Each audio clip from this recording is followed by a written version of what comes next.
बिस्मिल्लाहिर्रहमानिर्रहीम। बात करूंगा सियासी हवाले से। 8 फरवरी 2024 को इलेक्शन हुए, जिसमें हरीपुर से पाकिस्तान तहरीक इंसाफ के रहनुमा अकबर अयूब खान, अरशद अयूब खान और यूसुफ अयूब खान ने भारी अक्सरियत से जो है कामयाबी हासिल की।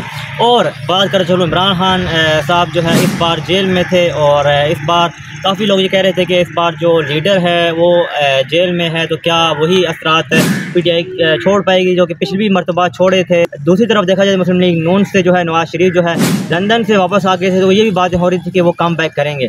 लेकिन 8 फरवरी 2024 को जब रिज़ल्ट आना शुरू हुए तो बिल्कुल भी सरप्राइज़ नहीं था। सरप्राइज़ हम क्यों होते, क्योंकि सोशल मीडिया पर बहुत बड़ी कंपेन चलाई जा रही थी नौजवानों की तरफ से, बुजुर्गों की तरफ से, कि इमरान खान को सपोर्ट करना है, इमरान खान को हमने आगे लेकर आना है। तो वही हुआ और भारी अक्सरियत से जो है उमर अयूब खान ने जो है बाबर नवाज खान को जो है मैदान में पछाड़ा, और उसी तरह अकबर अयूब खान भी जो है अपने अपने हलकों से जो है भारी अक्सरियत से जीत गए हैं। तो मैं मुबारकबाद पेश करना चाहूँगा अकबर अयूब खान साहब को, अरशद अयूब खान साहब को, यूसुफ अयूब खान साहब को, कि आप जो है डिज़र्विंग विन किया आपने, और आपने डिज़र्व करते थे इस विन को। और बाकी जो रेस्ट ऑफ द पॉलिटिशियंस हैं उनको मैं ये कहना चाहूँगा कि नेक्स्ट टाइम के लिए आपको मैं बेस्ट ऑफ लक कहना चाहूँगा।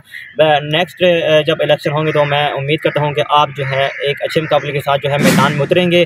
और ये थी सियासी गहमा गहमी हरीपुर के हवाले से। और बाकी जो शहरों के लोग हैं वो मुझे नीचे कमेंट सेक्शन में बताएंगे कि आपकी तरफ से जो है क्या क्या हो रहा है और कौन सा जो रहनुमा है वो जीता है।